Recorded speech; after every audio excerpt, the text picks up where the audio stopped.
Recording in progress. Station is East Ham.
Buddy, head and started. Go. All right. Hopefully everybody's doing well this morning. Reaching that part of the semester, isn't it? All right.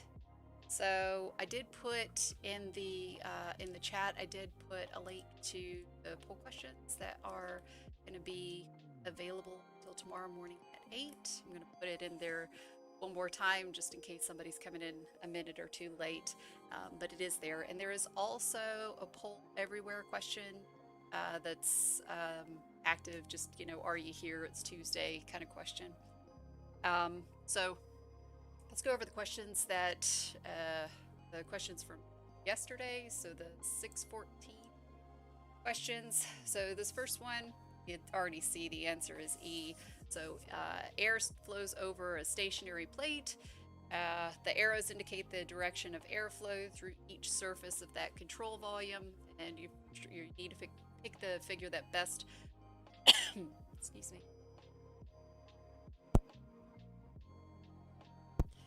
that best represents the directions of airflow through that control volume. Um, so it's asking about the velocity components. So U and V, which would be the velocity components in the X and the Y direction. So clearly there is velocity at location. I'm going to look at the right answer, E. So at location X, which would be on the left side of that control volume, and location DX, um, the velocity component in the Y direction V, it would be 0 at Y equals 0 because of that no slip condition. But there is a velocity in the Y direction at at the top right here, right here at Y. Right, there would be a velocity component there, albeit small and typically, right, but it is there. So E would be the correct answer here. All right. So our second question, air flows over two thin plates. Velocity profiles and the boundary layer thickness are to scale.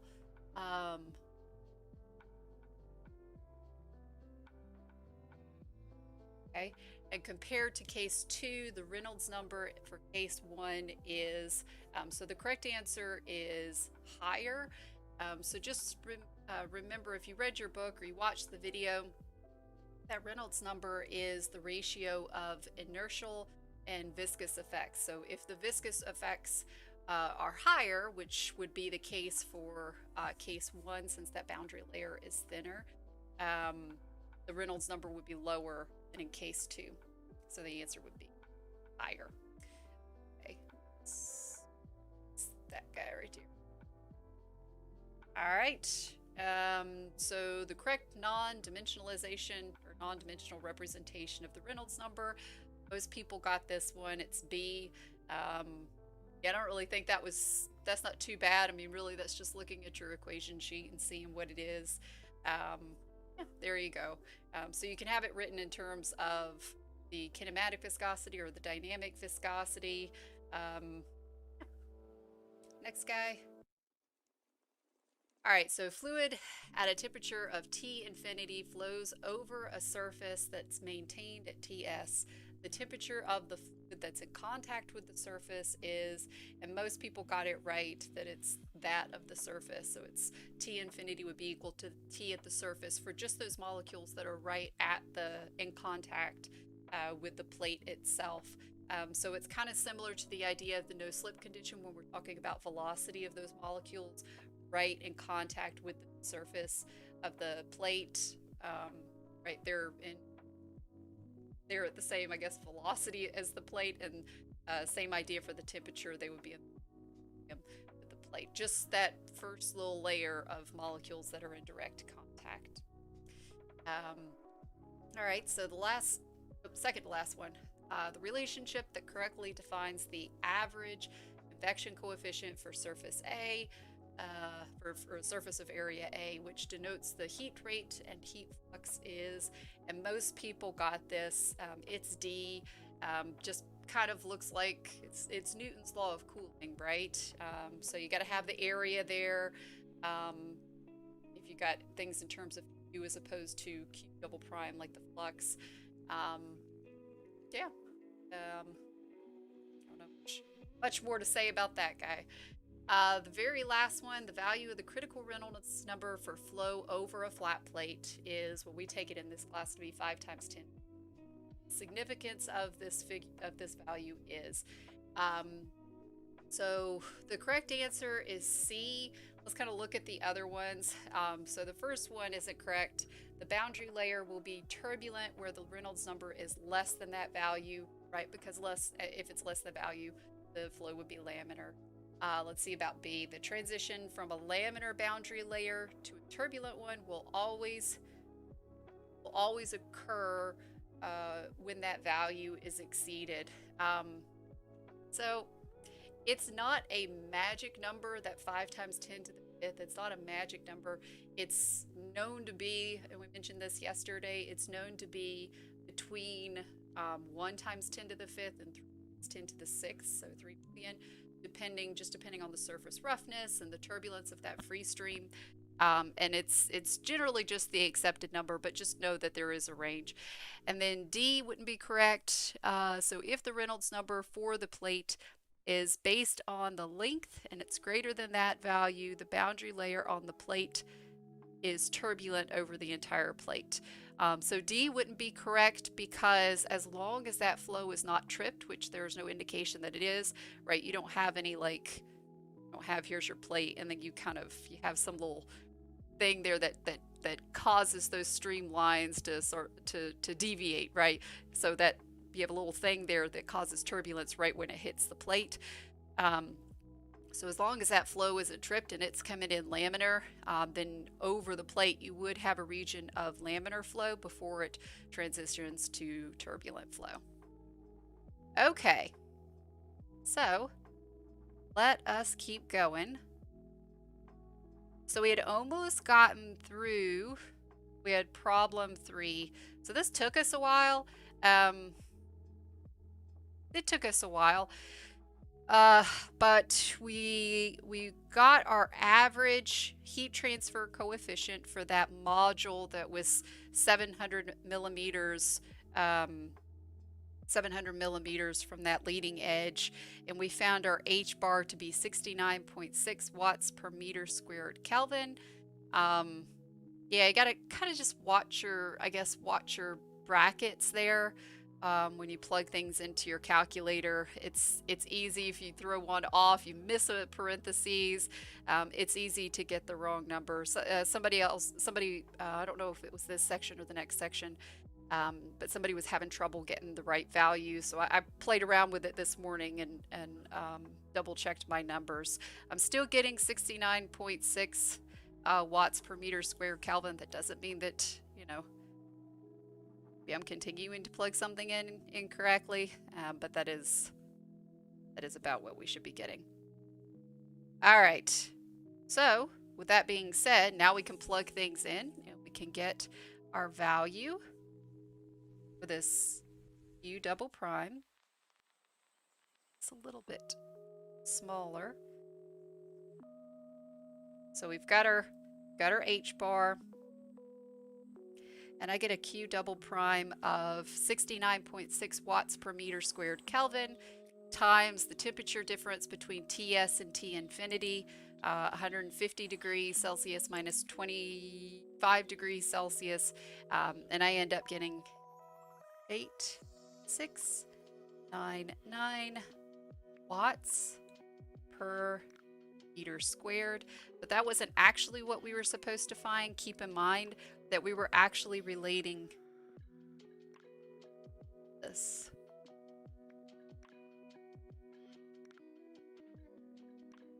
Right, so we're trying to get that Q dot. So that Q dot would be Q double prime divided by the area, divided by that dimension A, the thickness of the plate. We got that by doing an energy balance on our module. So if I plug those numbers in, I end up getting a value of, let's see, I get 8.7 times 10 to the 5th watts per meter cubed. And so that's my answer there. Okay. All right, so we do have one more part to solve with this problem, and that was to calculate, we're supposed to calculate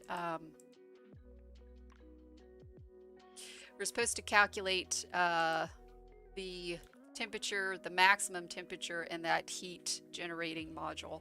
And we had already kind of figured that that's going to be at, within that module, it's going to be the temperature at y equals 0.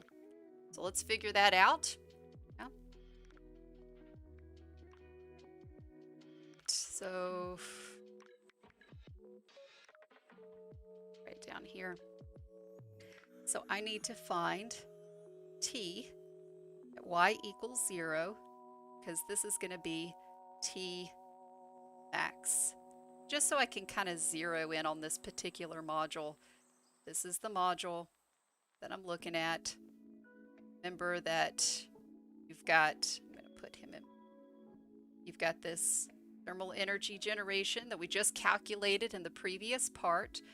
You have insulation here, insulation here, you have insulation here. So you could see you don't have any heat transfer in the X direction, but you would have it in the Y direction.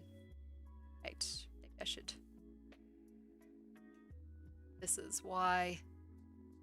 So it'd be Y equals 0. This would be Y equals A. A was 10 millimeters, 0.01 meter. And we know that we've got a heat flux, which we also just solved for, right? I'm going to put him there. So that heat flux, 8699. It's watts per meter squared. And then, of course, we also know the temperature at Y equals A. You know what that is? That's 150 Celsius. That a little bit smaller. Okay. So we're sort of setting up our problem here because we need to find the temperature at Y equals 0. So first thing I need to do is get my temperature distribution, which means that I need to apply the heat diffusion equation. Or heat conduction equation, however you want to say it. Is that 2 S's? It's 1. But I need to apply my heat diffusion equation. Okay, so got this guy.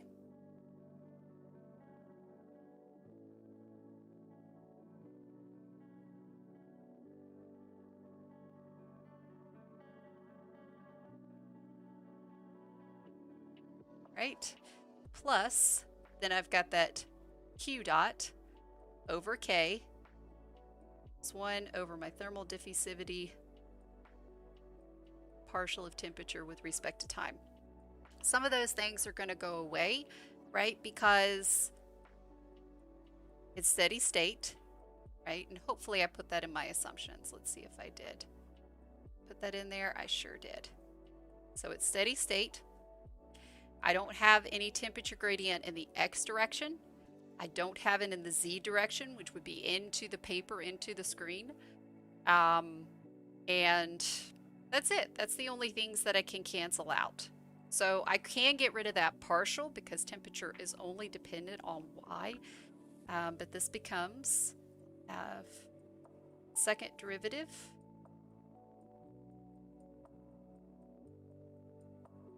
Give myself a little room here. Here we go. So if I want to get the general solution, I just need to integrate both sides with respect to dy. So this would give me dt dy equals, and I'll have negative q dot over k y plus some constant of integration. And I just multiply both sides by dy again and integrate.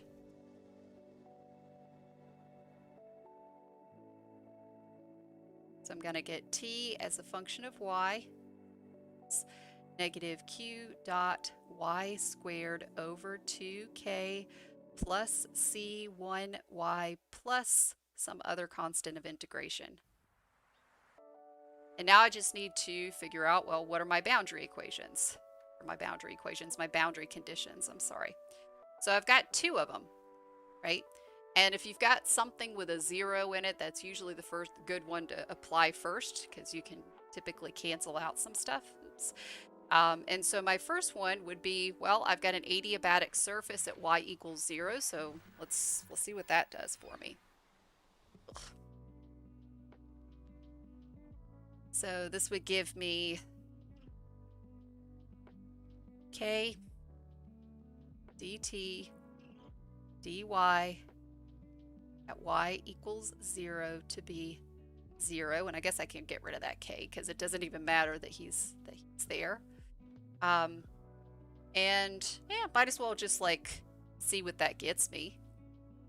So if I plug that in, right, I've got an equation for dt dy there. So that would give me that dt dy is equal to 0, which would be equal to c1. Okay, then I get the next one. So boundary condition 2. Well, I know the heat flux, right? So this would be negative k dt dy at y equals a is equal to that heat flux that I calculated, 8699 watts per meter squared, but it is also equal to something else.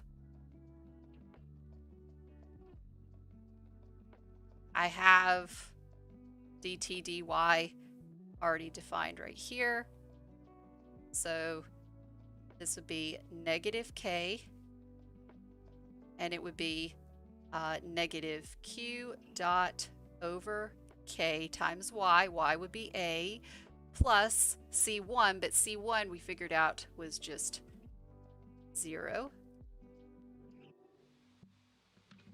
So I've got K. Just keep in mind that that K is not the thermal conductivity of the fluid, it's the thermal conductivity of the module. And that's why yesterday when I wrote it down, I wanted to kind of draw attention to that fact, right? So we have properties of the fluid, which I've written kind of up top in blue, and properties of the module, which are written below that module in black. So the thermal conductivity for this guy is actually 5.2 watts per meter Kelvin. So let's go look at that.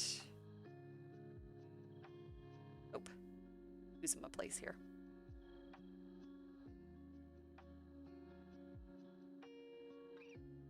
Oh, and those K's go away, don't they? It doesn't really matter, does it? Didn't matter. But I'll put a little note.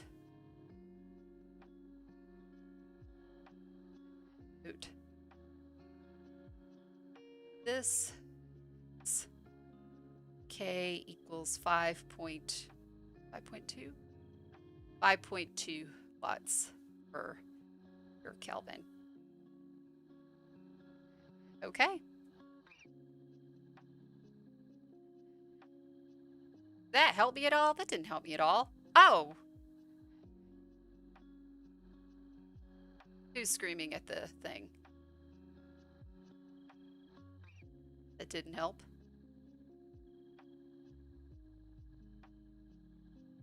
That's fine. I know another one. What's the other boundary condition I know? I know something else.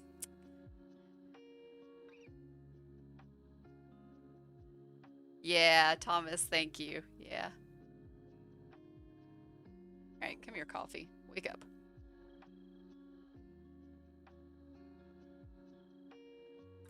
Sometimes you just kind of have to get comfortable with the problem for a few minutes. Yeah. All right, I even wrote what the boundary condition is on my figure over there. Yeah. So my temperature at y equals a is, open, I've got an equation over here for it. So this would be, it's 150 degrees Celsius, but it's also equal to negative q dot y squared, but this would be a squared divided by 2k. There we go. See, now it matters.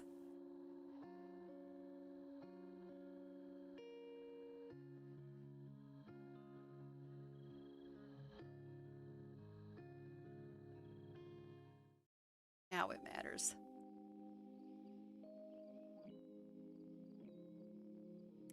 Plus C1y, but of course C1 is 0, plus C2. How I can figure out what C2 is. So stupid. Let's see what I end up getting. I get a C2 of... Oh, it doesn't matter. I don't actually have a number, but that's okay. So C2 is just going to be 150 degrees Celsius plus that Q dot, which I know, maybe I should plug in that number.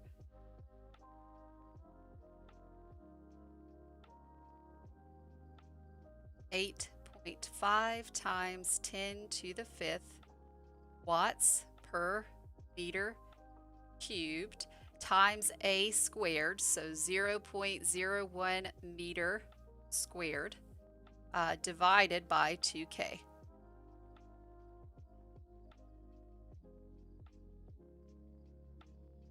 Two times 5.2 watts per meter Kelvin. So if I plug things in, so I've solved for C2 theoretically. I'm sure somebody's got a number. I'll leave a little spot there. Sometimes somebody says something, but it's okay if you don't, because I do have the final answer. But I've got enough information to plug in to this guy.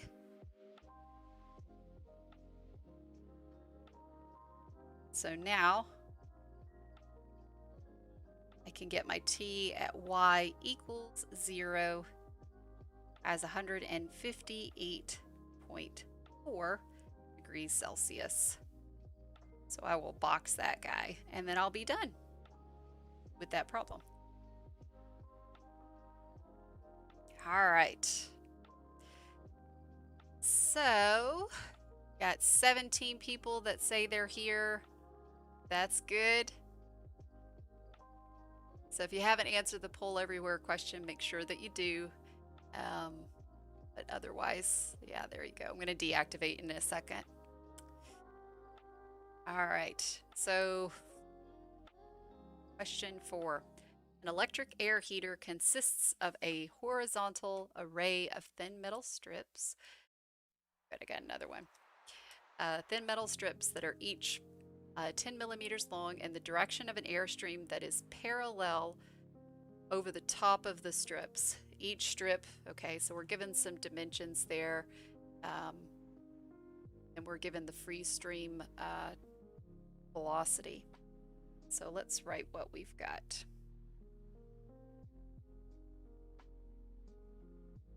All right. So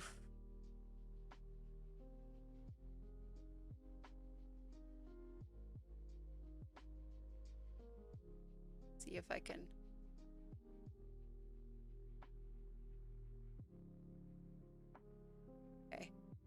So here's strip 1.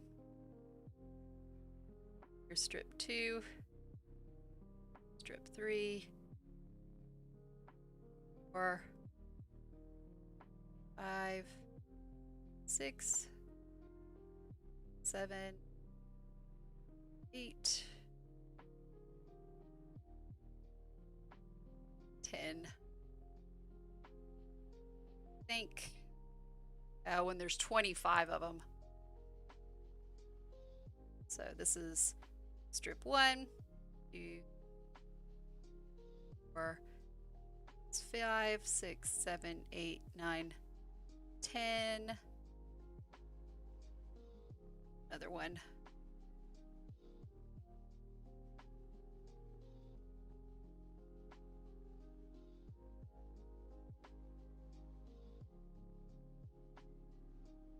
That's the 25th one.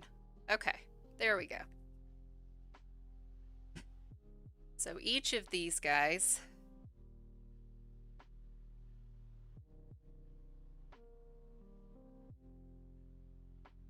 got a width there.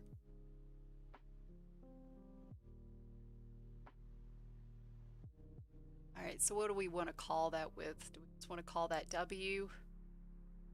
I'm going to call it, I'm just going to call it delta L, where delta L is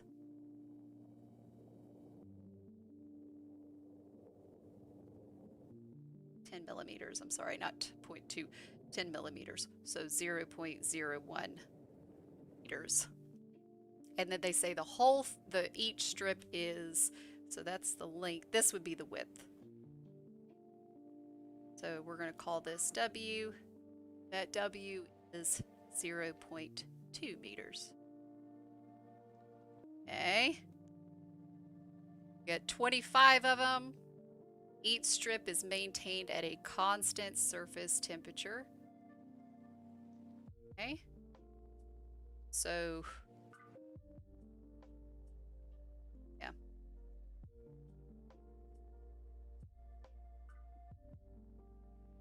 I gotta write that.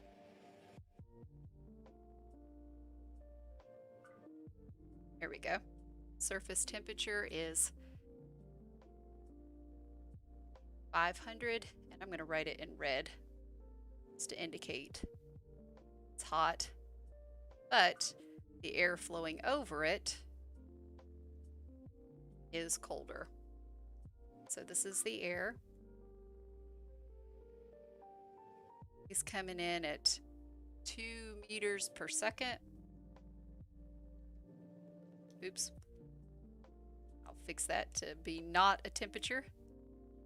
Instead, it's going to be the velocity component in the x direction, and then it's coming in at 25 degrees Celsius.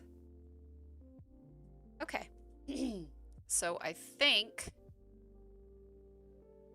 that takes care of everything. So we want to find some stuff. I want to find the rate of convection heat transfer from this first strip, the 5th strip, the 10th strip, and then all the strips. Okay. So I'm going to call this,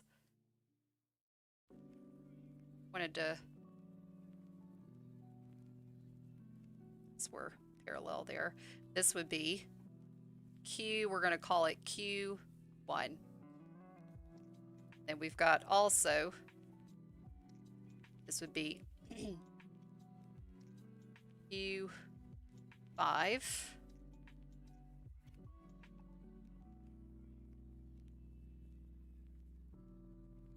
Q10.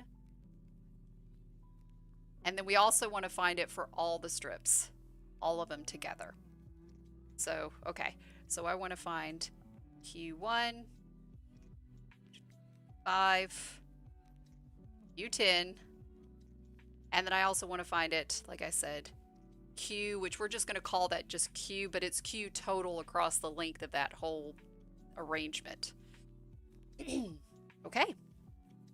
So first thing I need to do is figure out where is the flow laminar and where is it turbulent. That would be a good place to start. So let's do that. Oh, and also Maybe let's get some properties. Yeah. Do I have any properties that I can look up? Need anything? Do.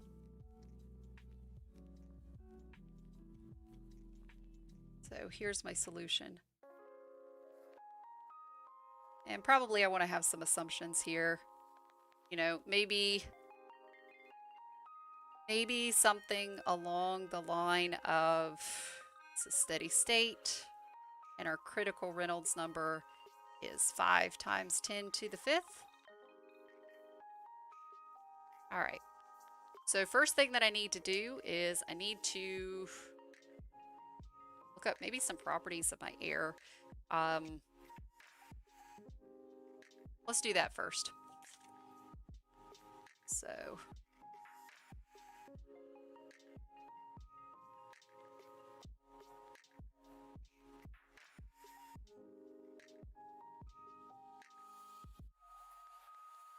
and we need to look it up at the film temperature, which would be the average of 25 and 500 degrees Celsius. So 525 divided by 2, 535 degree or 535 Kelvin. So I do have some properties here. So for the air, I think this is like table A5. So somewhere around there. A5 might be making that up. Let's not make things up. A4. It's probably where we're going to be looking. Yeah, so page 26 of that packet. Okay, but the properties of my air that I might be interested in, maybe I need to get my kinematic viscosity. So let's get that because I'm going to need that for my Reynolds number. So this ends up being 43.54 times 10 to the negative 6 meters squared per second.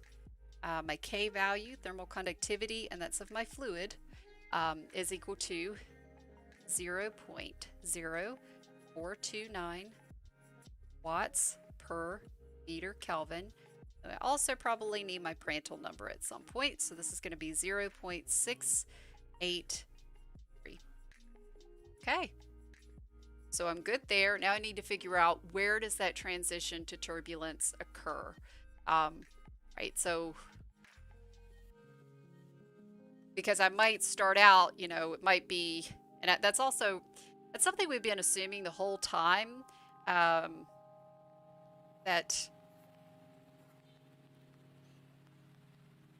the free stream,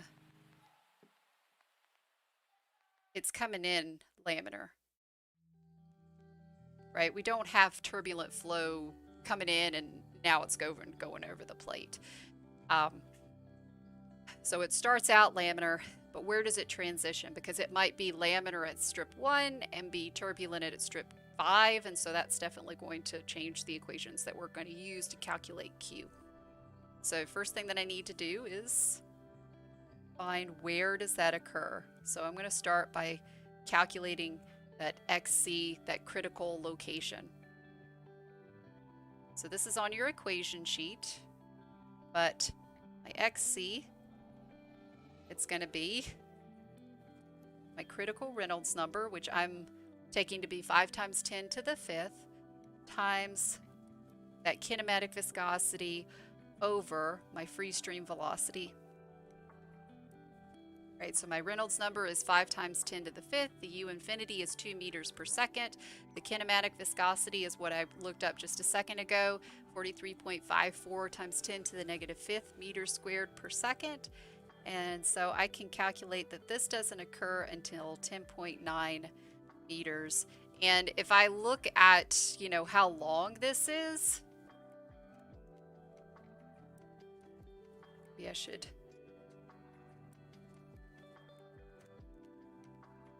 There we go.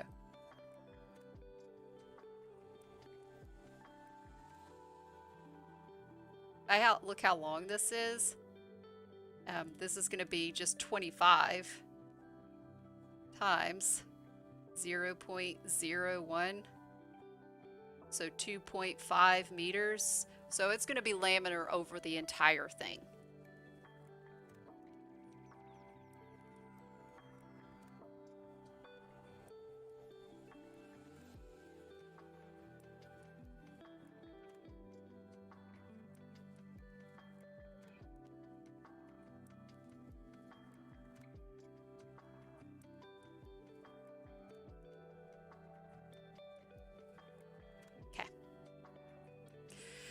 All right, so that makes my equations easy, right? I don't have to worry about any turbulent relationships. I'm only looking at the laminar one, so presumably that's going to make my calculations a little bit easier. So I do need to figure out what the H value is. Yeah, I'm going to need to know.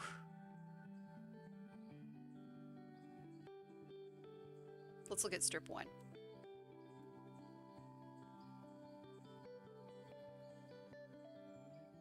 So first thing I need to do, apply Newton's law of cooling.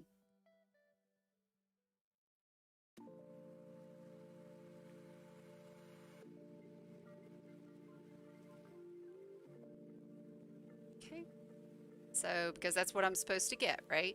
I'm supposed to calculate Q at 1, at strip 1. So this would be H times the area, and the area would just be, it would be the same for each strip. So A1, and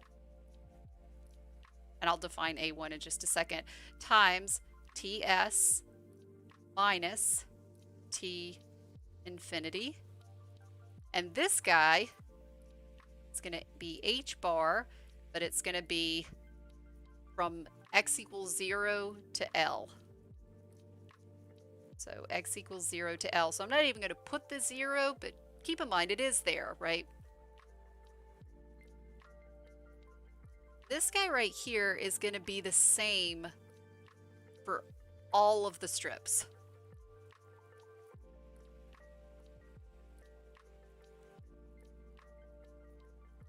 Because the surface temperature is going to be the same, and all those areas are going to be the same.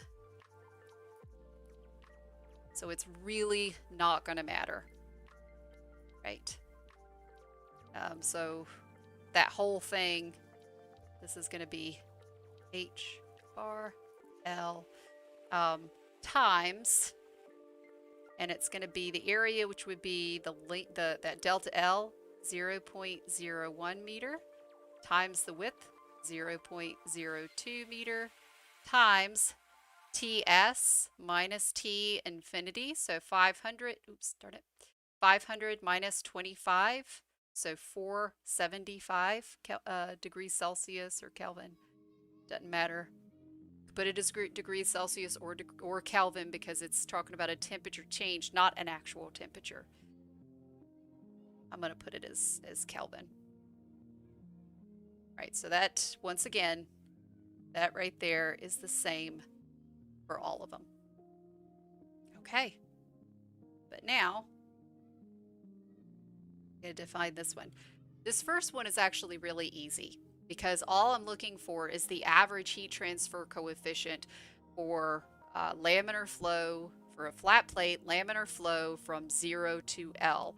And we have an equation for that.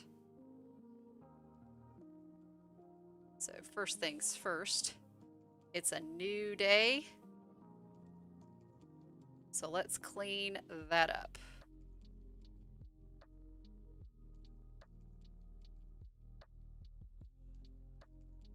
Okay. Just feel better with less stuff written there. All right, so we are looking at table 7.7, and I have an equation here. This is my H bar, or I am going to need, well, maybe I don't have an equation for H bar. I'm sorry, I sort of skipped ahead there. But I do have an equation in terms of the Nusselt number. So this would be KF over L times our Nusselt number.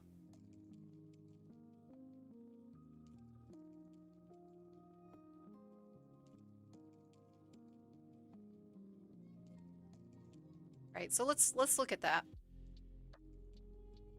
Make sure that we see where that is.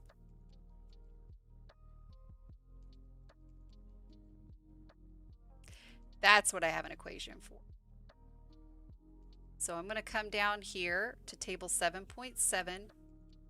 This is the one that I need there because it's a flat plate. It's laminar. My Prandtl number is greater than 0.6. We check all the boxes, so that's the one that I'm going to use. So 0.664, let's go ahead and write that down. 0.664.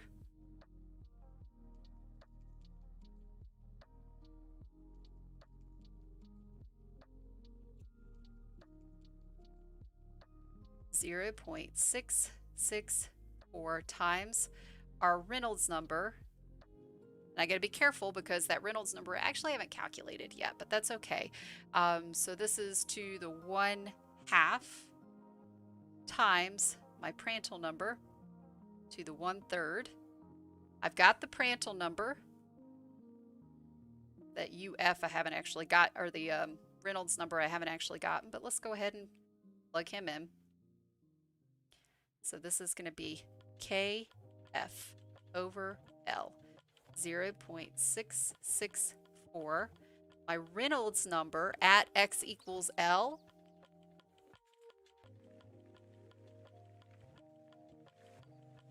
oh man, what is that? So it's going to be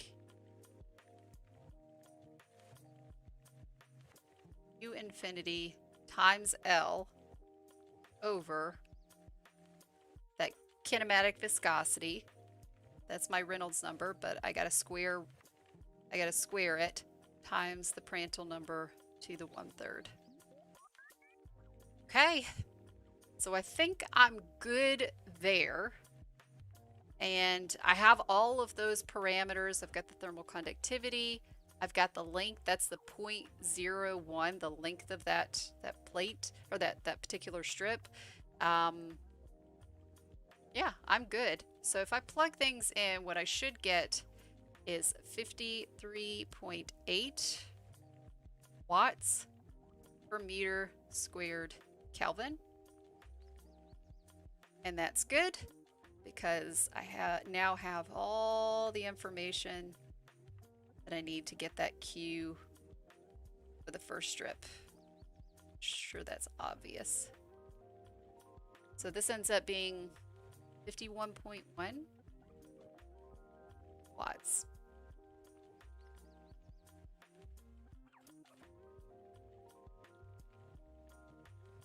All right.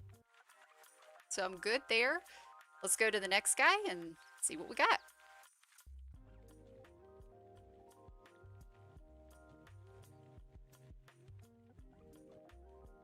Okay. Same thing. Newton's law of cooling.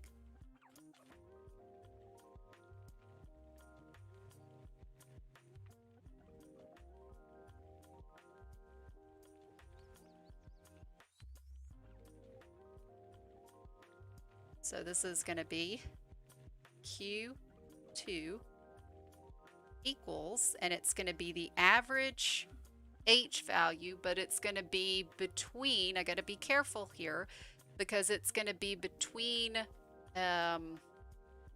let's look. Let's come up here and make sure that we're comfortable with this. So let's see. This right here be, so we'd have 1, 2, 3, 4. This would be x equals 0.04. This right here would be 0.05 meters. Right? Are we good with that? So we're looking between x equals 0.04 and 0.05. Are we not looking for strip 5? Are we going through each strip? What did I do? Oh, I was talking about, I'm sorry. That would be a really annoying process to go through.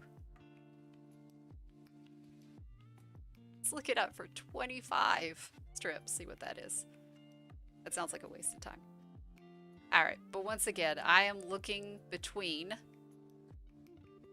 0.04 meters to 0.05 meters. Okay. Thank you, Dylan and Joshua. All right, times, put him in brackets so we know that he's just one parameter, times, and it's going to be, this is going to be area of the fifth strip times ts minus t infinity. But of course, we know that parameter right there because it's the same for all of the strips. Okay, so I do need to figure this out. And so this is kind of similar to the previous problem where we had to say, okay, well, I know it's laminar. Well, before even that's important, I know that my convection coefficient can be related to the dimensionless heat transfer coefficient, the Nusselt number. So this guy, it's going to be KF over L. And actually I got to be careful because I was about to write exactly what I did for strip 1, but I can't do that because I can't use the average Nusselt number that's already in the tables of 7.7. Reason is because that average Nusselt number has been calculated by integrating the local heat transfer coefficient from 0 to L, and we're looking between L equal to 0.04 and 0.05. So what I really need to do, this is not L,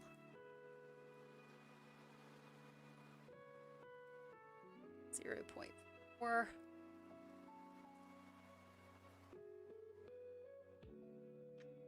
It should have given these like variable names or something so it wouldn't be so clunky, but that's okay. We'll write the whole thing.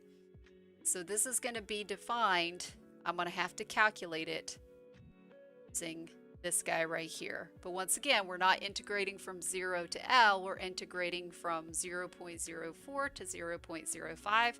And our length is not the length of the whole thing. The length is that 0.01 meters of the strip itself. Okay. So this is going to be 1 over that big 1 over that delta L, which we define that delta L in our picture. Or is it 0.01? And then we're integrating 0.04, 0.05, those are meters, times this local heat transfer coefficient. And here's where the Nusselt number comes in.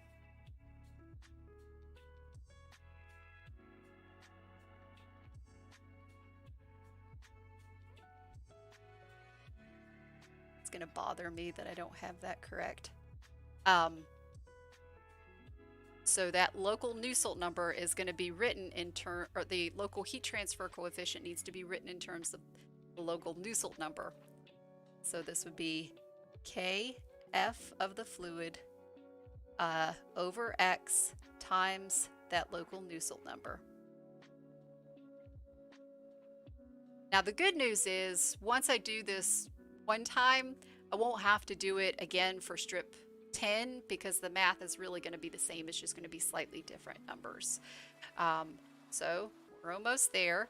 Remember, I established that everything is laminar. So when I look up in my table 7.3, you can see that I have a local Nusselt number here. It's for a flat plate and it's for laminar flow. My Prandtl number works out. Everything looks good. So 0.332, square root of the Reynolds number, Prandtl number raised to the 1/3.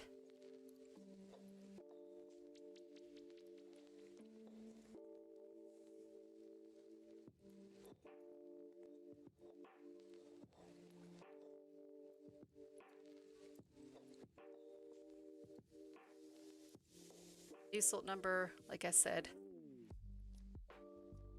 this is 0.332 times my Reynolds number. I'm going to write my Reynolds number already in terms of x because I'm going to have to integrate with respect to x. So there's the oops.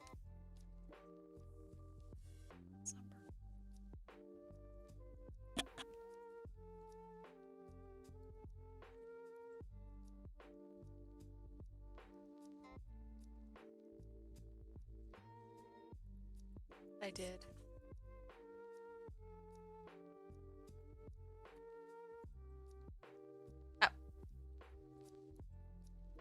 To the 1/2 times the Prandtl number, 1/3 dx. There we go. And we're integrating, same thing, 0.04 meters, 0.05 meters. I keep on wanting to take a shortcut and leave them off, but nope. Do it right the first time. All right, so some of these things can come out of that integral, and they do. So let's make a note of that. So I'll have 0.332. I'll have kf over delta L. I'll have this u infinity over that kinematic viscosity to the 1/2. I'll have a Prandtl number to the 1/3. So I'm going to call all of this right here, just so I don't have to write it again. This is C1. And then I'm integrating 0.04 meters to 0.05 meters. So it's going to be x to the 1/2 divided by x, which would be x to the negative 1/2. So if I integrate, this ends up being C1 times, and I'll have, what's this? Be 2, right? 2 times that C1 times x to the 1/2 evaluated from 0.04 meters to 0.05 meters. You may catch me writing down anything incorrectly, please let me know. So I think we're good there. So anyway, I end up getting something from, oh, no, I don't need that. For my heat transfer coefficient, I end up getting an H bar 1. This ends up being 12.1 watts. Now that's really interesting, isn't it? Or should I redefine what I call interesting? Well, let's actually plug this in. Oops, whoops. That's my Q5. That's why it was interesting. This is 12.7 watts per meters squared Kelvin. It is interesting that they changed the units on the heat transfer coefficient. Okay, but what I meant to be interesting was this Q5 is 12.1 watts. So if you kind of look at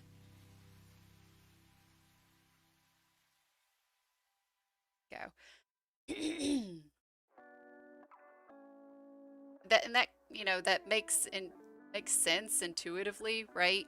The fluid, as it has a chance to go over that heated strip, the fluid that's closest to the strip itself is going to get closer to the temperature of the strip, and so your delta T gets smaller as you go along, and so your heat transfer rate is going to get smaller as you go along. Okay, so fortunately that last little bit for strip 5, all of that stuff, I've already done it once, so when I go to the strip 10, it should look really similar, right? The strategy. So I'll have Newton's law.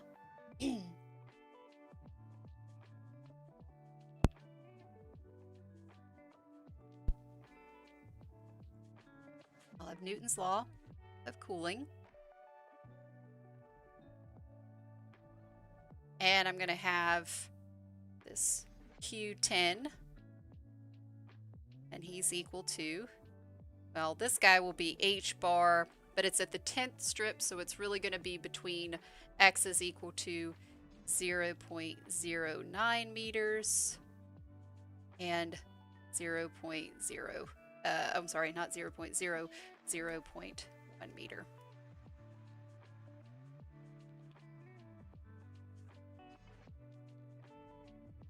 This would be the area of that 10th strip times TS minus T infinity.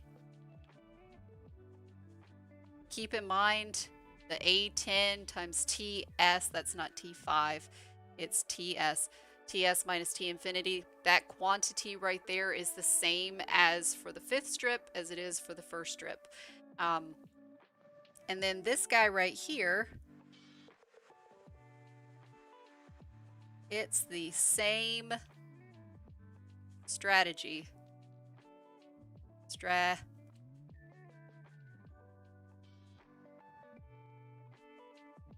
Strategy as for strip 5. Right? And so what you should end up with is something that looks like this. Should have, okay, well, that H bar from 0.09 meters to 0.1 meter. Oh, thank you.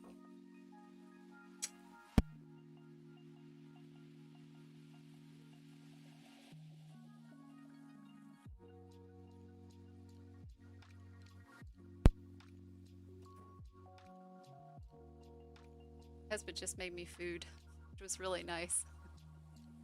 Can't eat it. So it's almost not nice because then it's sitting right here and I can smell it. It's like, oh. All right, but this ends up being, this is 2 times C1, and that C1 is the same thing as it was before, wasn't it? Yep, same thing, that constant. And then it's going to be X to the 1/2, but we're evaluating this from 0. I know. 0.09 meter to 0.1 meter. Okay. So you're right. I did notice that we were coming up on that 5-minute break. So, but this ends up being 8.7. Let's see. Keep on hitting the yellow. 8.7. Yeah, and he did a good job. Made some sort of strawberry, raspberry, some sort of waffle thing that looks delightful. But anyway, when I plug this guy in, I get, this guy ends up being 8.3 watts. Okay. All right. So I'm going to go ahead and I'm going to start our 5-minute break and wolf down some breakfast. And then I'll be right back. Okay. So 5-minute break on the clock. Now.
That was delightful.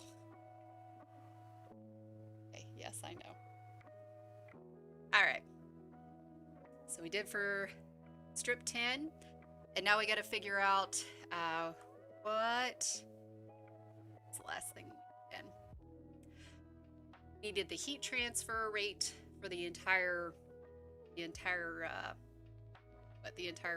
length of this apparatus.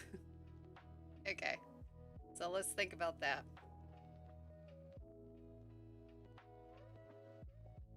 This one won't be bad at all. So I need to find entire thing.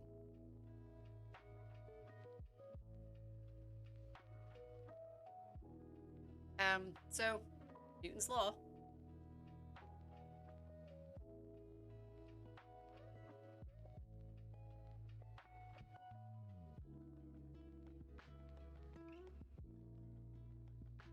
So this ends up being, it's going to be Q is equal to this guy. It's going to be HL, the average over the entire length of the plate. And I actually think that I put up here I put it as L, but just keep in mind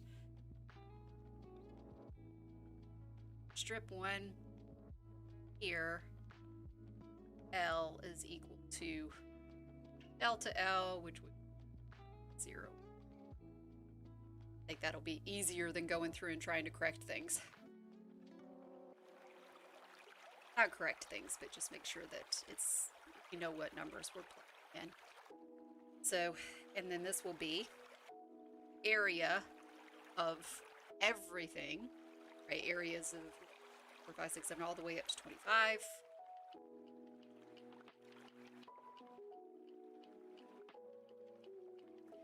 Times S minus Tn. Okay? This guy is easy because he's just going to be relating this to the average Nusselt number.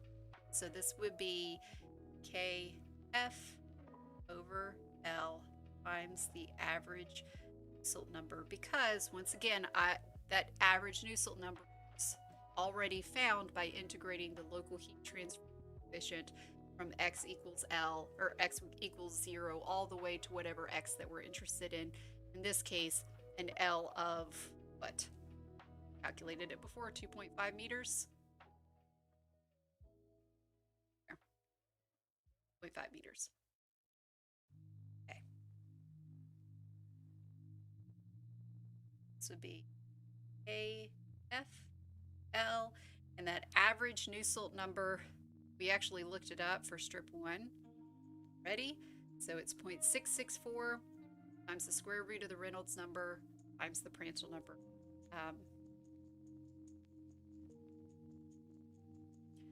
0.664 times Reynolds number half times the Prandtl number half.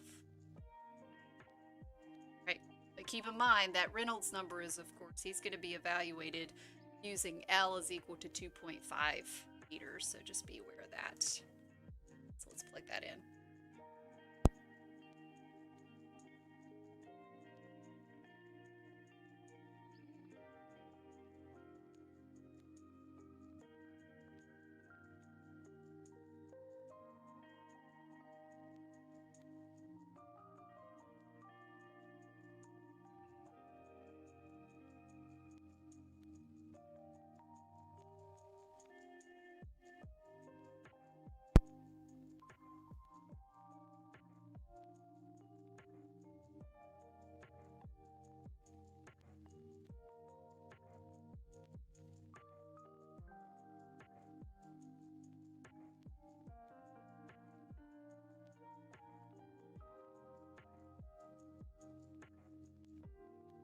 To the 1. Oops, and this is, I did that the other day as well.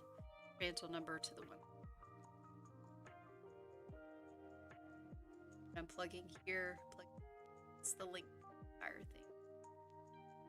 So let's see. End up getting average H of 10.75 watts per squared Kelvin. So that would be over the entire plate.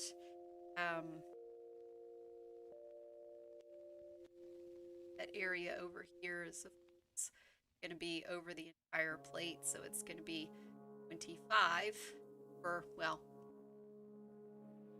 2.5, we already calculated 2.5 times the width of 0.2 meters.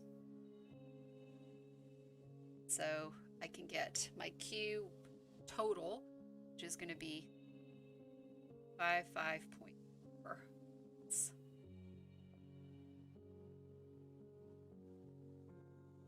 Okay.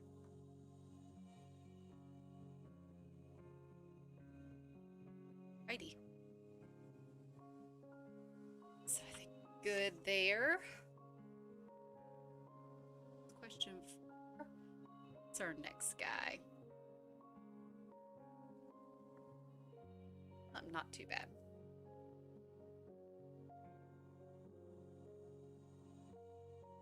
So we've got atmospheric air at 25 degrees Celsius and a velocity of 25 meters per second over both surfaces of a 1 meter long flat plate.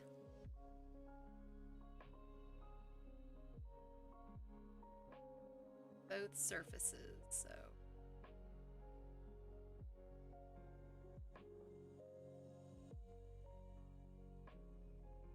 it's like it's going up and in.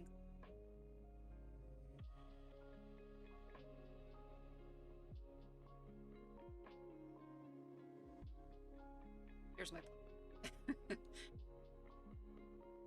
I think it still looks like it's going up, but what are you gonna do? So I've got air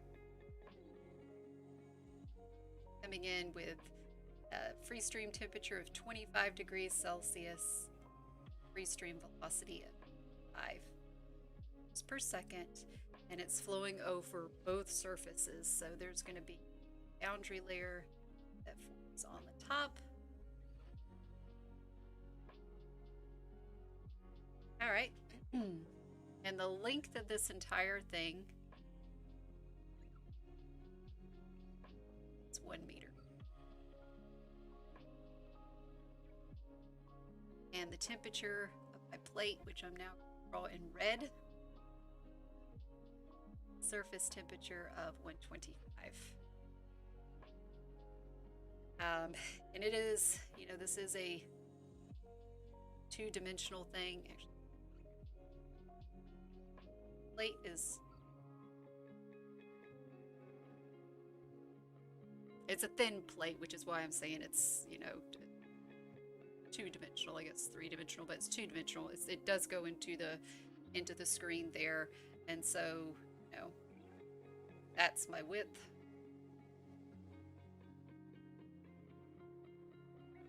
To note as well. They don't tell us the width, but what we are going to need to find is the heat transfer unit width from the plate for critical Reynolds numbers corresponding to 10 to the 5th, 5 times 10 to the 5th, and 10 to the 6th. So just, you know,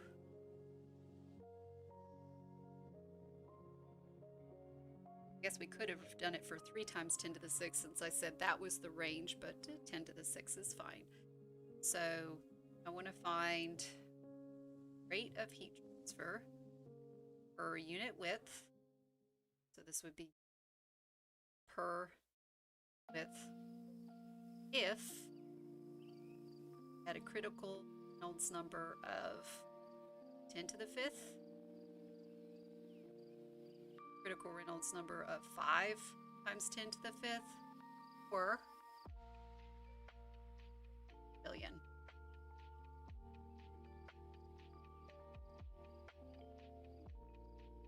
Okay. So I don't really know, probably put this stuff into a table. And the idea is we're going to compare those 3 things and talk about the implications of what those critical numbers really. Okay. So I'll go ahead and assume this thing is going to go on for a while, and that is steady state. It's not like it's just coming in and just now hitting that plate. I guess that's it. I need to assume anything else. I'll succumb to it. All right. So first thing I need to do is probably determine, well, I probably need to figure out, is it laminar or turbulent, but I need to do it for all of these, all the cases. So first thing that I'm going to do,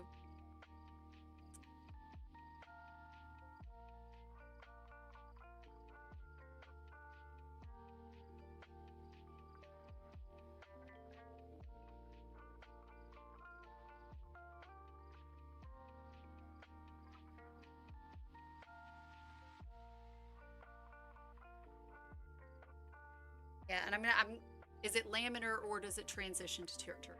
I think that would be a better way to put it. Oh, sorry. I should have had a welcome back from your break. I've added that. I've put that poll up. So if you are still awake, and answer that poll saying that, yep, I'm here, back from a 5-minute break, which okay, so I need to know, is the flow laminar or does it transition to turbulence as we progress along? So instead of calculating what my Reynolds number is at L equals 1 meter, what I'm going to do is I'm going to figure out, well, for each given critical Reynolds number, I'm going to see where that location is, okay, where that XC is. So let me put a little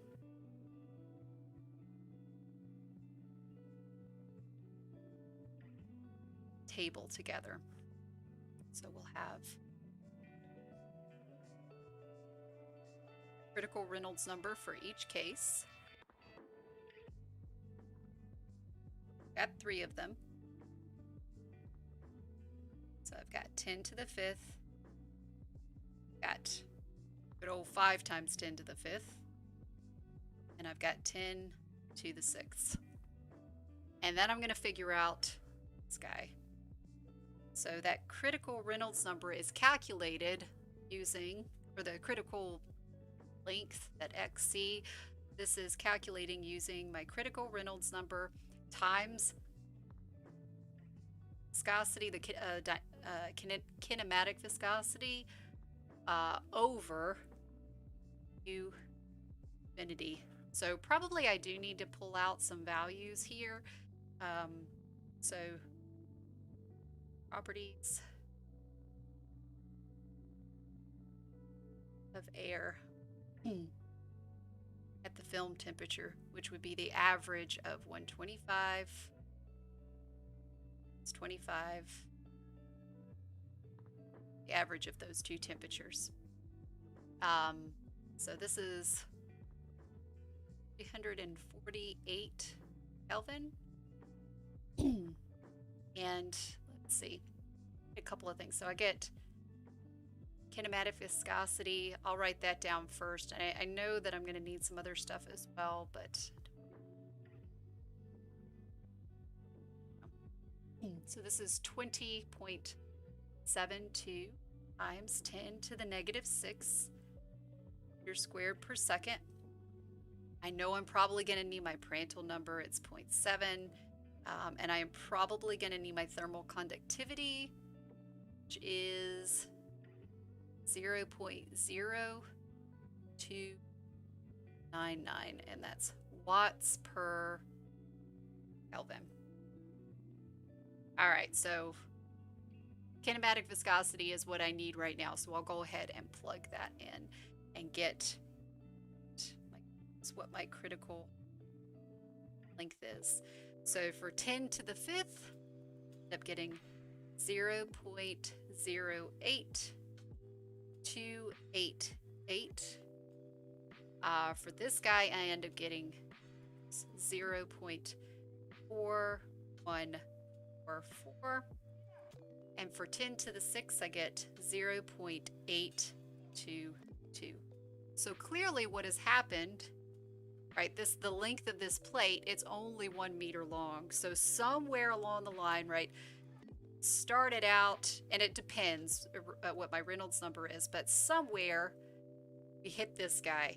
And when we hit that guy, instead of being laminar, now we've got this turbulent area over here.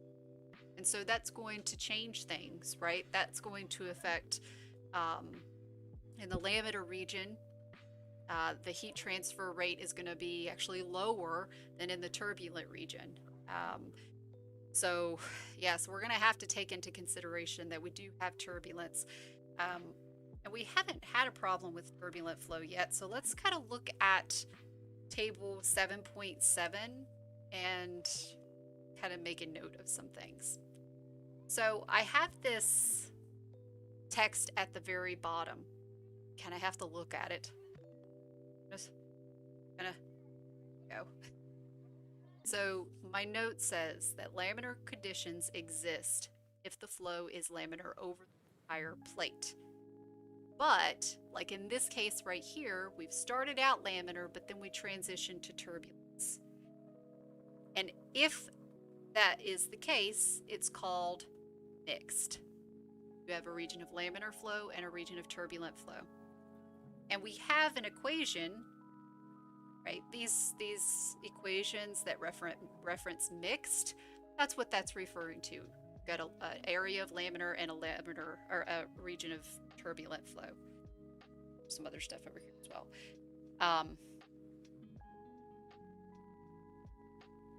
The ones that say turbulent, those are if the flow is turbulent over the entire plate, which would be the case is if you have perturbed the flow right as it hit the plate. And so instead of like starting out as laminar and transitioning to turbulence as the flow goes along, no, you've tripped the flow and it's turbulent, right? Immediately from the get-go at x equals 0. Now, you'll notice this guy right here, he's a little bit more annoying to use than, say, this guy, right? A little bit more annoying. But that, I mean, I guess it's not too bad, but it is a little bit more annoying. You can, if that transition to turbulence occurs really, really far down the plate, such that for 95% of that length it's laminar, but then right at the very end it transitions to turbulence, you can use this. You can say, well, it's essentially laminar over the entire plate, and so I'm going to just use that equation right there.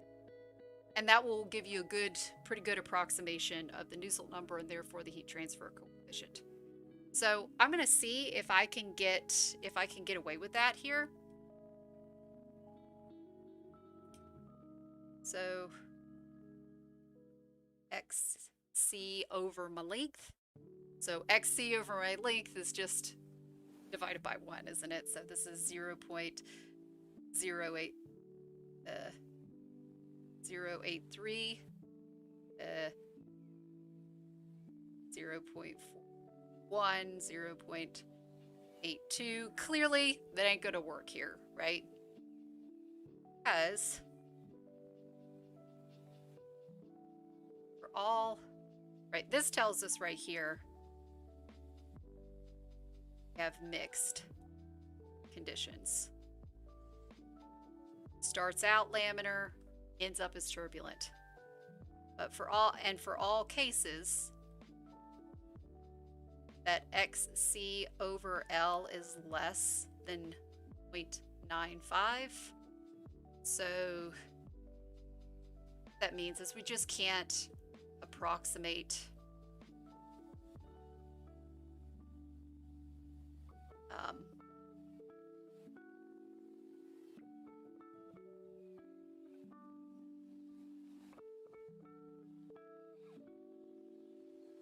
I'll say the flow as is essentially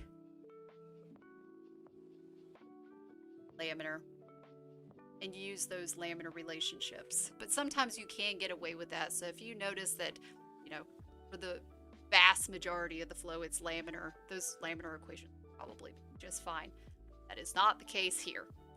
So we do have these mixed conditions. So yeah, but that's okay. Let's see. So it's mixed. Laminar and turbulent. Over the plate. All right. So we've answered that question, but the whole point of this problem was to figure out Q prime, Q per unit width. So I do need to apply my governing equation, which would be Newton's law of cooling, wouldn't it?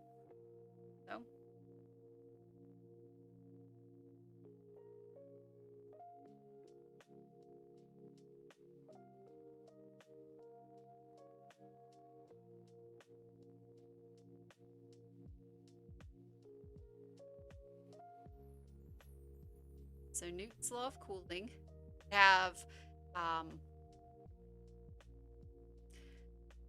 this is per unit width. Q would be in terms of have your Newton's law of cooling, so this would be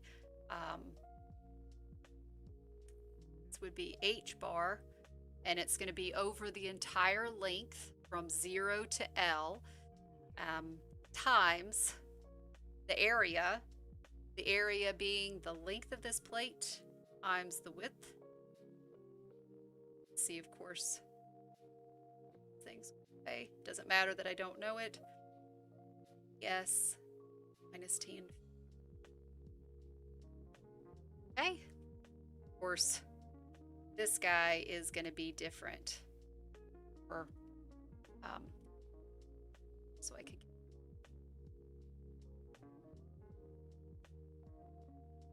I'm going to evaluate this using my Nusselt number.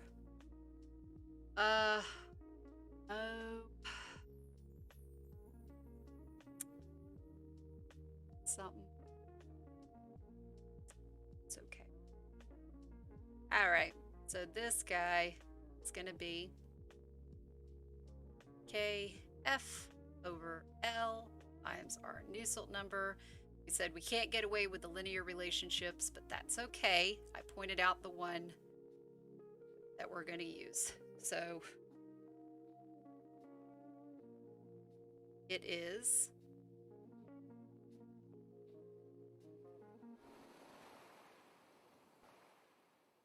this guy right here. Now, one thing that you're going to notice is, unfortunately, this guy is if the critical Reynolds number is 5 times 10 to the 5th. And this is where I was like, oh, should have put something like that. I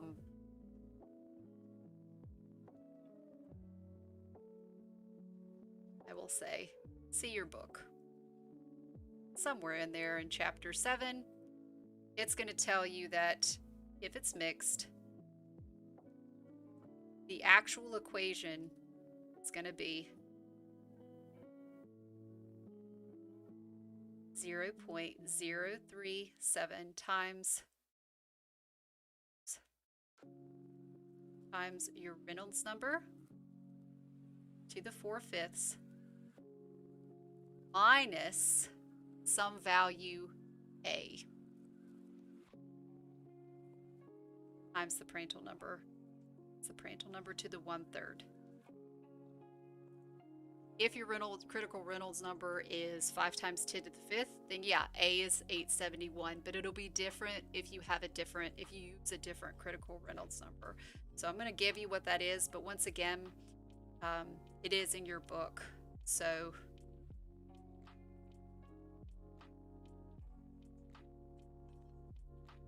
have 10 to the 5th, 5 times 10 to the 5th. And once again, if it's 5 times 10 to the 5th, it's a 71. But it'll be different for these other guys. So if it's 10 to the 5th, it'll be 160. The other one is going to be 1671.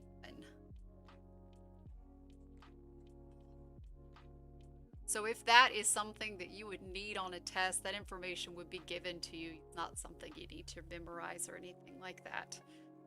I don't plan on altering the equation sheet just because I don't want to mess up anything once you've gotten used to where things are.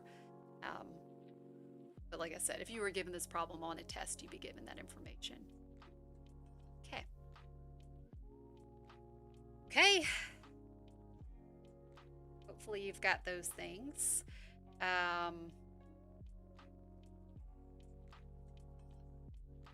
So this was 0.037. Yeah.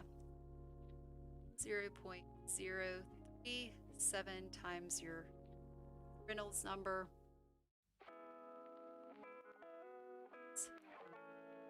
Minus A, and A is given to you on that previous, on the equation sheet that I wrote it down just a second ago.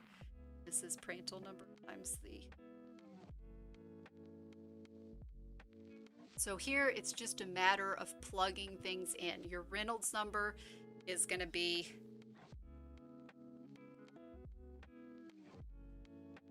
well, got it. Your Reynolds number, you can calculate it for, and do I have it written down? Don't.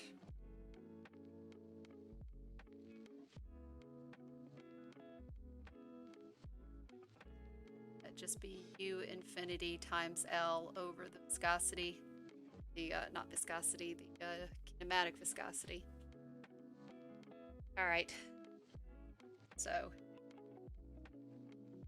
another table coming up. So I'll have my critical Reynolds number. So if my critical number Reynolds number is 10 to the 5th versus 5 times 10 to the 5th versus 10 to the 6th, we're going to end up getting, here's my H bar, L.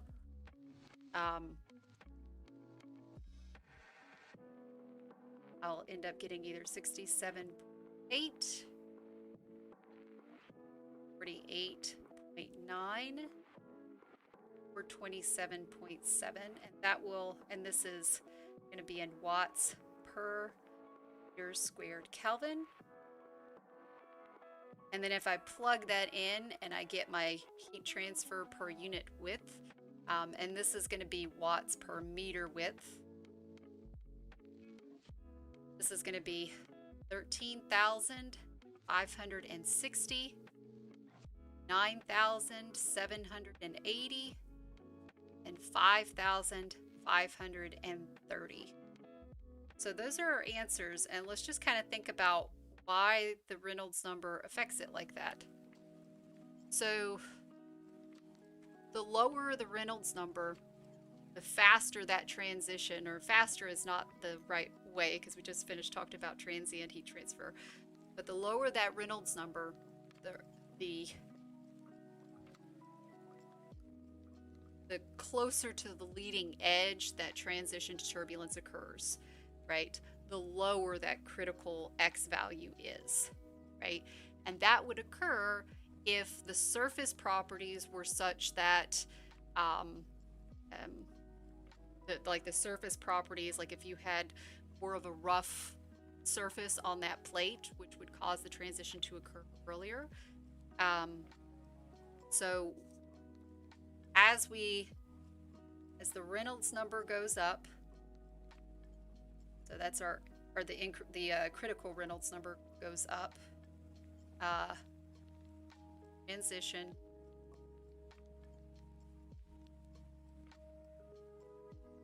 turbulence, or how about this? We'll say 4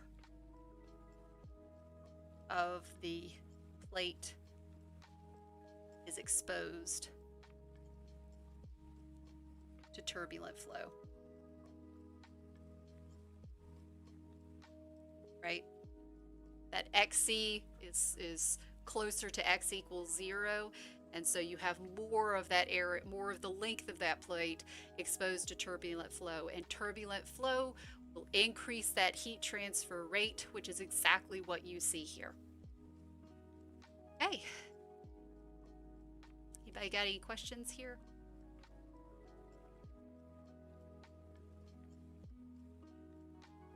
Problem 6. Moving right along. Moving right along. Probably need to move along a little bit faster, but we'll be okay.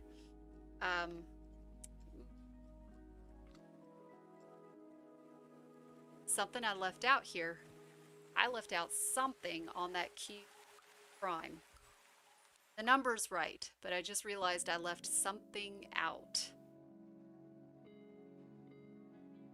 So right here. Anybody see what I left out?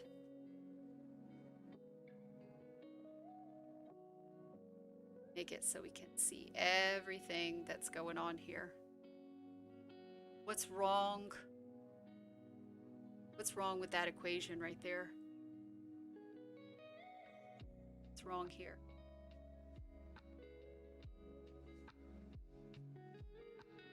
Like I said, the numbers are correct, but there's something wrong with that equation. Yes.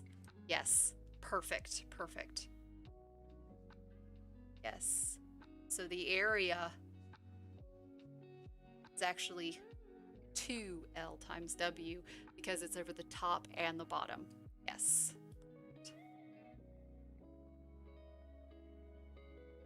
Like I said, my numbers are based off of that, but I just did not write that.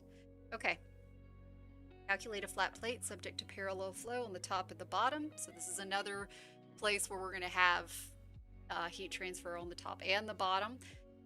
And yeah, we got some stuff here. Let's go ahead and put that stuff on there on my given.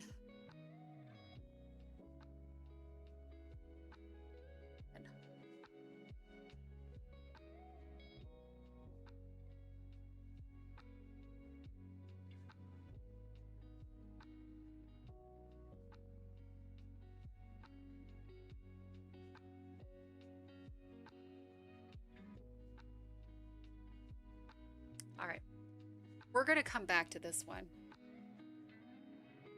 if we have time. The reason being, I'm looking at it and it's going to take a while to get through, not because it's a lot of calculations, but because we're kind of comparing two different scenarios. And I want to make sure that we get through, we finish up today with as much of the external flow as we can, and then we're ready to start with internal flow tomorrow. All right, so we've got consider weather conditions for which the prevailing wind blows past the penthouse tower on a tall building. The tower length in the wind direction is 10 meters.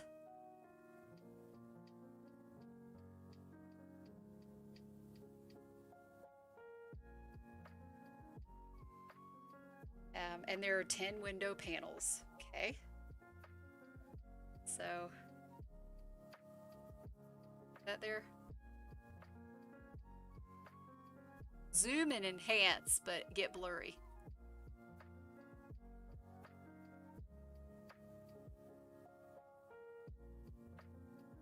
I'm going to call this delta L, which is equal to 1 meter because there's 10 of those guys.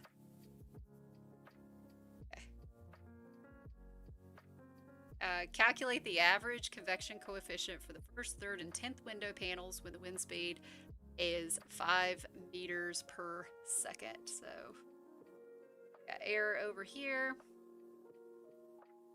T infinity is given to us. No, it's not. Just kidding. But we are given the free stream air velocity, which is 5 meters per second, and then they also give us a film temperature of 300 Kelvin to calculate those properties. So, okay. So I'll throw that over here. Okay.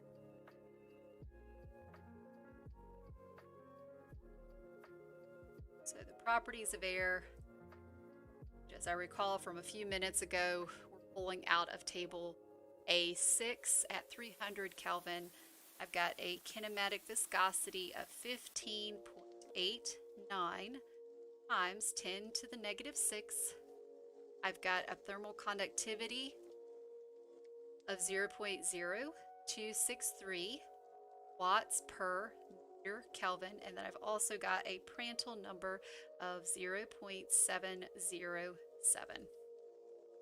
Perfect. And I'm going to kind of redraw sort of what I've got here. Right, I know over on the right-hand side that's given, but essentially, this is another case of a flat plate. But I've got flow instead of over the top and the bottom, I've just got it over the top.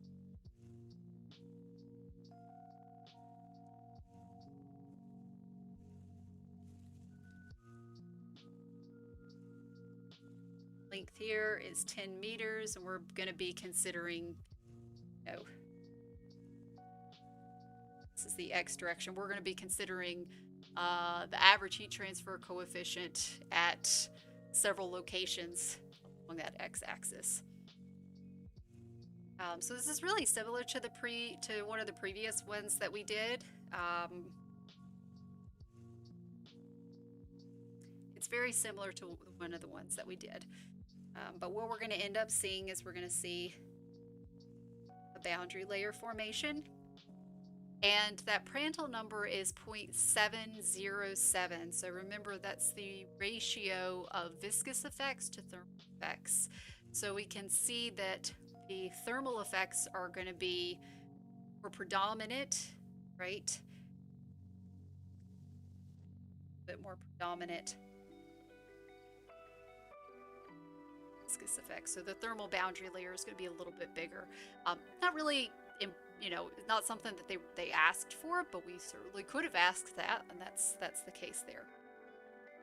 And then I want to find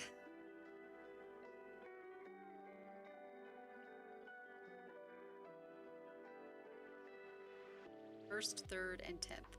So I want to find H bar of 0 to 1 meter. H bar, and it's going to be the third panel, so this would be 2 meters, wouldn't it? Third panel. And then the very last one is going to be 9 to 10 meters. Perfect. Any assumptions I need to put up here? I'm going to go back to a good old critical Reynolds number of 5 times 10 to the 5th.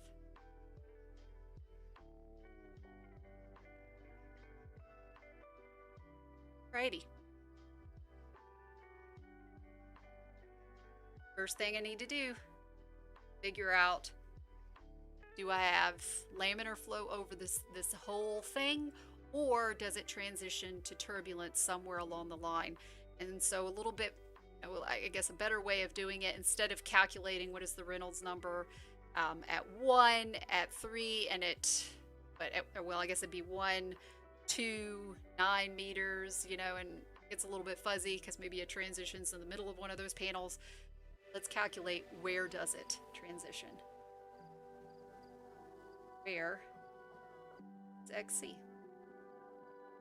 And I've got an equation for that. So that XC is going to be the critical Reynolds number times that kinematic viscosity over infinity. And I've got all of those things, ends up being 1.59.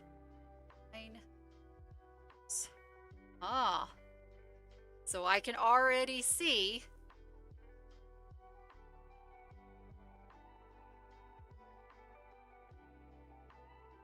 so it's going to be laminar for panel 1, but it is going to be turbulent for panels 2 and 10. Okay, so really similar to that previous problem that we did. This is really the only difference there. Okay, so for first panel. And the first panel is going to be easiest anyway because I know that H bar, he's going to be evaluated from x equals 0 all the way to whatever L or X value that I'm looking at. So I can use the average Nusselt number that's in my table 7.7. So this is going to be H bar at x equals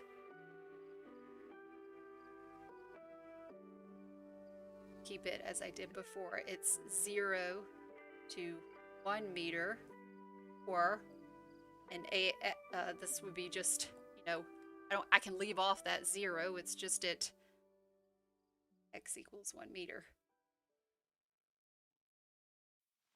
Where it's just implied that it's from 0 to x equals 1 meter. All right, so this would be kf over that x times that Nusselt number, average Nusselt number. In your table, by the way, or in your equation sheet, you see that as an L, but I don't want to get that confused with the fact that, there's an L defining the length across the whole thing, so I'm going to leave it as x. This ends up being kf x times, and this is for laminar flow. Find it.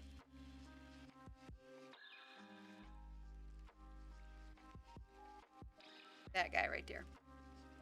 Right, because it's flat plate, laminar flow, 0.664,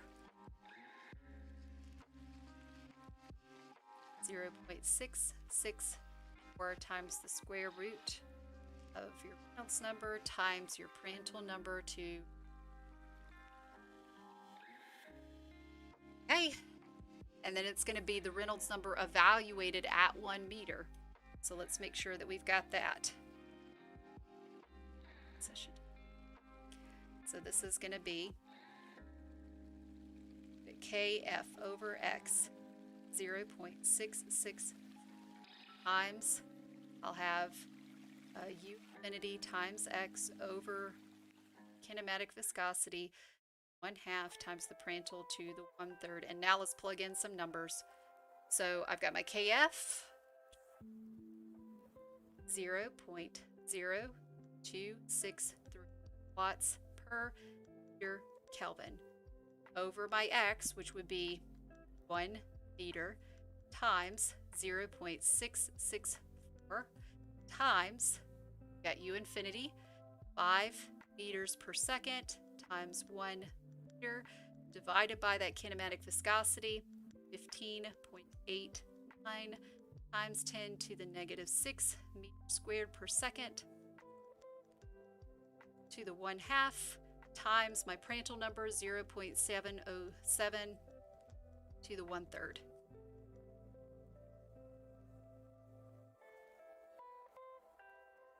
And I end up getting an H bar value at 8.7, and that's watts per meter squared Kelvin. Let's do it for the other guys. So this is going to be for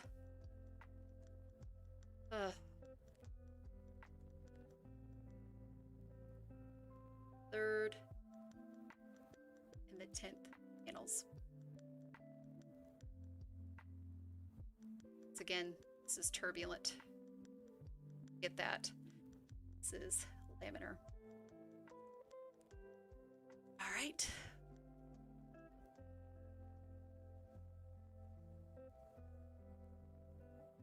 Right. So here I need to be careful because I'm going to be looking, so for the third, for example, this is going to be defined as H bar from 2 to 3 meters. And it's going to be, I'm going to use that equation right there to derive it. So I'm going to integrate it along the length just being 1 meter, right? Because that's the length of one of those window panels.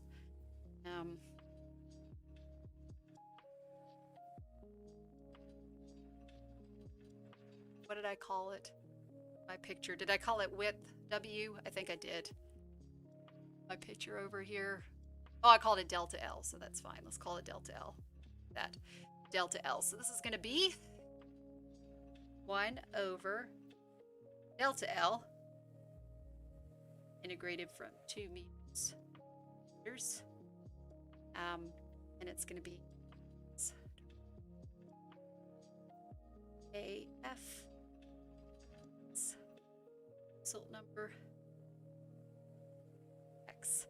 Now here my Nusselt number is for turbulent flow, and go ahead and pretend that we just looked at it. For turbulent flow, this is 0.0.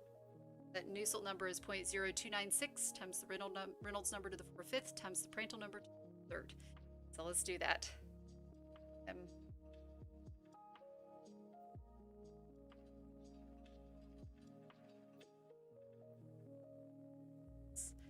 Times my Reynolds number to the 4/5. Oh, I'm sorry, 0.0296 times my Reynolds number to the 4/5, and that Reynolds number is going to be U infinity bottom times X to the 4/5 till number 3rd. Not dr, dx. Whew. All right. So I have a lot of constants that I can pull out of here, but what this ends up being, it's going to be 0.0296 divided by that delta L times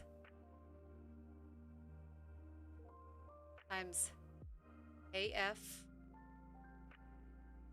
times infinity over kinematic viscosity to the 4/5 times 5/4 X to the 4/5. So this was the same integration that we did for problem 3. So I'm going to call this C1 again, just to give it a name. And I'm integrating in this case from 2 meters, or evaluating from 2 meters to 3 meters. This was to 3 meters. So if I plug that in, I end up getting 18.69 watts per meter squared Kelvin. And for this last one, for the 10th, it's the exact same stuff. So it'd be 9 to 10, but it's the same calculation. It's going to be that C1 times X to the 4/5 evaluated between 9 meters and 10 meters. So same thing. Right, just plugging in slightly different numbers, I end up getting 11.06 watts per meter squared Kelvin. Last one, second to last one.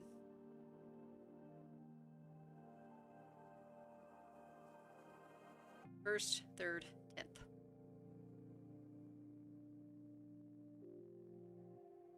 So I know we don't have much time, but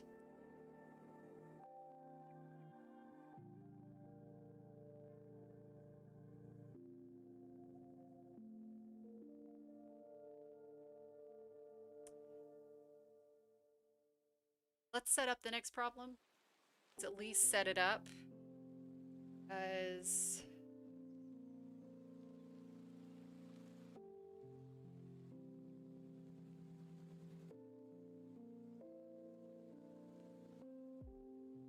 come back to this one.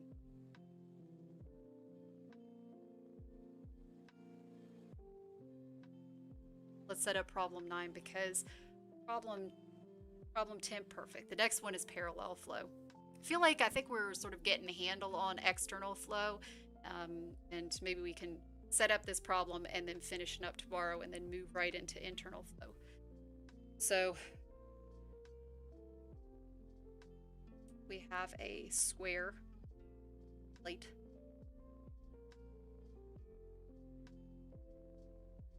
Is that a square? It's not. Pretend it is, okay? Here's 10 is insulated on one side and cooled on the opposite side.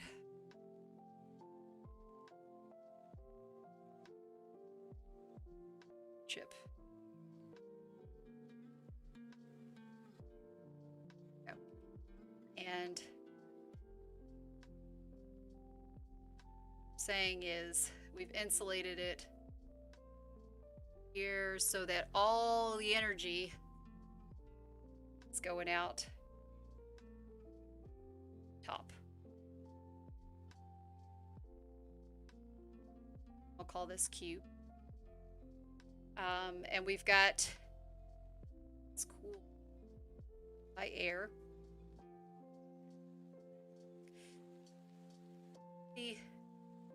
T meter per second, T infinity, 24 degrees Celsius.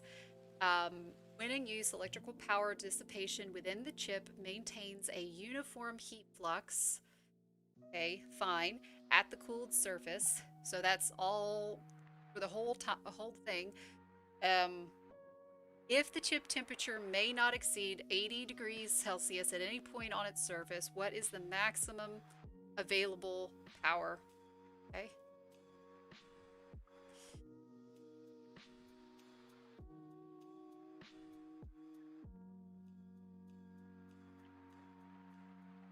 So I'll say TS. We're going to calculate it for the worst case scenario. Let's say it is 80 degrees Celsius, but no more, right? This is the worst case. What happened to the PR 1/3? I don't know what happened to him. I ignored. Here we go. That's part of that C1 too. It does come out, but I did just like sort of drop him, didn't I? Yeah.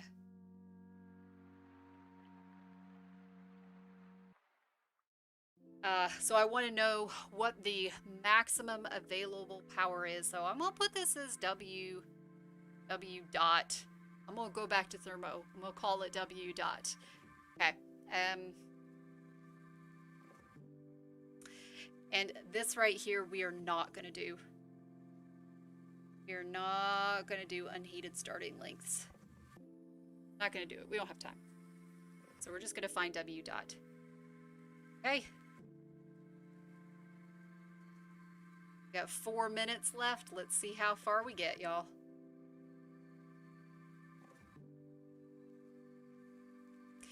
All right. So keep in mind the first law of thermodynamics. Let's think about that. I need to relate those two things.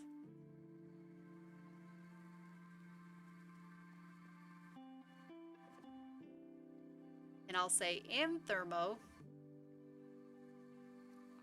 right? Right. For this chip, right? For the chip, closed system. For that chip, we'd write Q minus W equals delta U plus delta kinetic energy plus delta potential energy, yada, yada, yada. Now keep in mind that delta U is dependent on the temperature. It doesn't actually change just because delta T is equal to 0. And it's delta TS, right? It's at a constant 80 degrees Celsius. So you could say U is equal to W. And then if I wanted to, I could put it in terms of rates. Q dot is equal to W dot. That's great. But in a heat transfer, write it like this. Say not Q dot, Q is equal to W dot. And that's how we're going to set it up, right? Because we want to know what? I've got this as a uniform heat flux. This doesn't really matter. I could put it as times the area. Okay, but that's what we're going to set up. And we're going to apply Newton's law of cooling.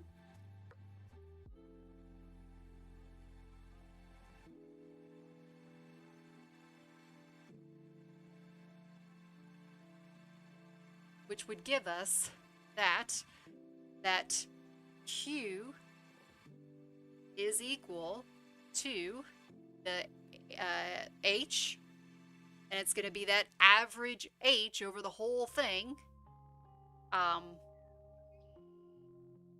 Say 0 to 10 meters, or just 10 meters. Actually, why don't I just write over L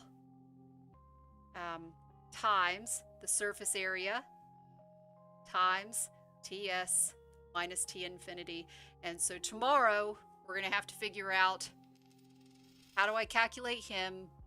And the first thing I'll have to do is figure out if it's laminar or turbulent. So we will call it a day there. Come prepared tomorrow. Just, watch the video for internal flow, and that way you're at least ready to sort of start thinking along those lines. Yeah. I noticed some people's homework is still not graded, so I have reached out to the grader. I would have graded them myself, but I just have not had time to go through and grade them.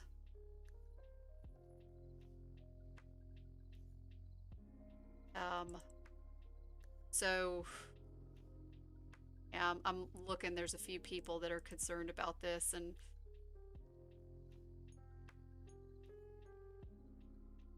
all right, I tell you what, I will scoot out homework 3 or exam 3 one more night, because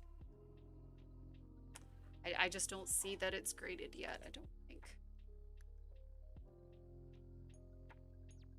I don't know that I'm gonna have time to.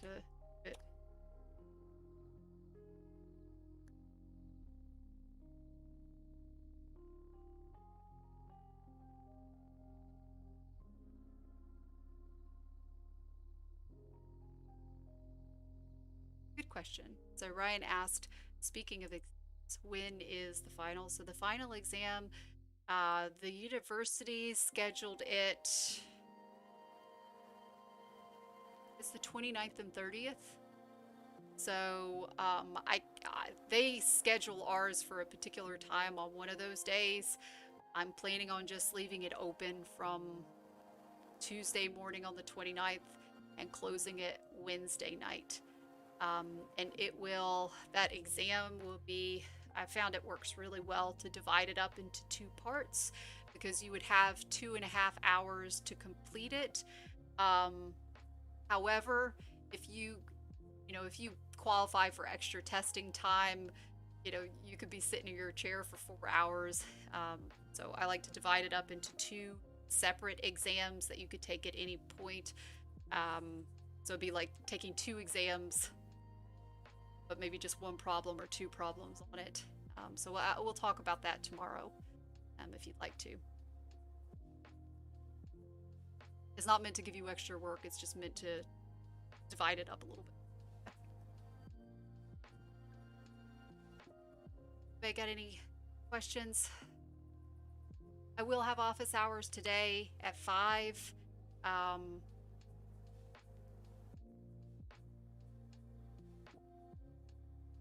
And like I said, I will extend the date for that exam 1 more day.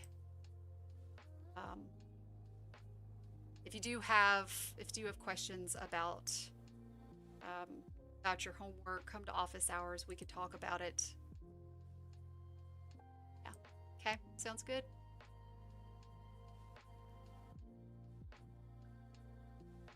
Okay. Y'all have a wonderful day. Thanks so much. Um, Hopefully those exams, I'm gonna ping our grader another time, and hopefully those homework grades will be coming in very soon. Okay. All right. Thanks a lot. Y'all have a great day. I'll see you in office hours if you have questions. Okay. Thank you.